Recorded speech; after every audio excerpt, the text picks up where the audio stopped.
তিনজন ব্যক্তির দোয়া কখনোই ফেরত যায় না। আপনি কি জানেন? এমন তিনজন মানুষ আছে যাদের দোয়া আল্লাহ কখনোই ফেরত দেন না। আপনি যদি তাদের মধ্যে একজন হন, তাহলে আপনার দোয়া আজই কবুল হতে পারে। প্রিয় নবী হযরত মুহাম্মদ মুস্তাফা সাল্লাল্লাহু আলাইহি ওয়াসাল্লাম বলেছেন, তিন ব্যক্তির দোয়া অবশ্যই কবুল হয়, যাদের দোয়া আল্লাহ কখনোই ফেরত দেন না। জুলুম বা অত্যাচারীর দোয়া। অর্থাৎ হাদিস শরীফে রয়েছে, যাদের উপরে জুলুম হয় সেই ব্যক্তির দোয়া নিঃসন্দেহে কবুল হয়। অত্যাচারিত অবস্থায় আল্লাহর কাছে কান্না করে দোয়া করলে আল্লাহ তার দোয়া সাথে সাথে কবুল করেন। আল্লাহ পাক কখনোই জুলুমকারীকে পছন্দ করেন না, কারণ জুলুমকারীর উপরে যখন অত্যাচার হয় তখন সেই অত্যাচার আল্লাহ তাআলা বলেছেন সেই অত্যাচার যেন সে আমার সাথে করলো। তাই আল্লাহ পাক সেই জুলুমকারীকে শাস্তি তত তাড়াতাড়ি দেন যত তাড়াতাড়ি তার দোয়া করতে নেওয়া অবকাশ থাকে। দোয়ার সাথে সাথে এই জন্য জুলুমকারী ব্যক্তির দোয়া কবুল হয়ে যায়।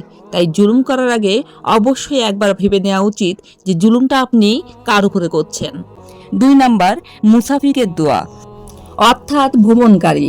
সফরের কষ্টসাধ্য অবস্থার কারণে আল্লাহ তার দোয়া কবুল করেন।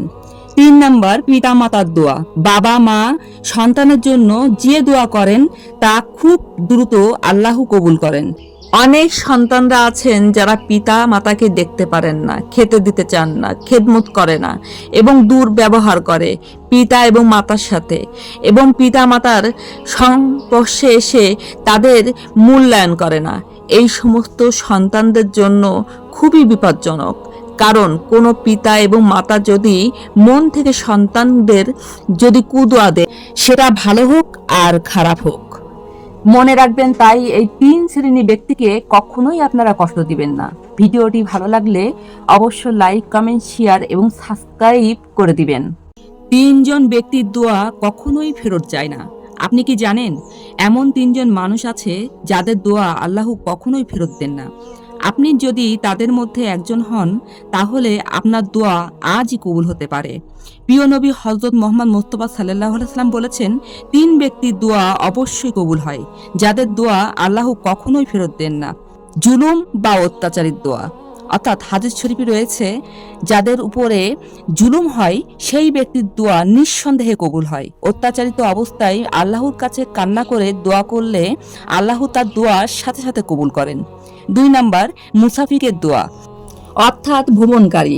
সফরের কষ্টসাধ্য অবস্থার কারণে আল্লাহ তার দোয়া কবুল করেন। 3 নাম্বার, পিতামাতার দোয়া। বাবা মা সন্তানের জন্য যে দোয়া করেন তা খুব দ্রুত আল্লাহ কবুল করেন, সেটা ভালো হোক আর খারাপ হোক।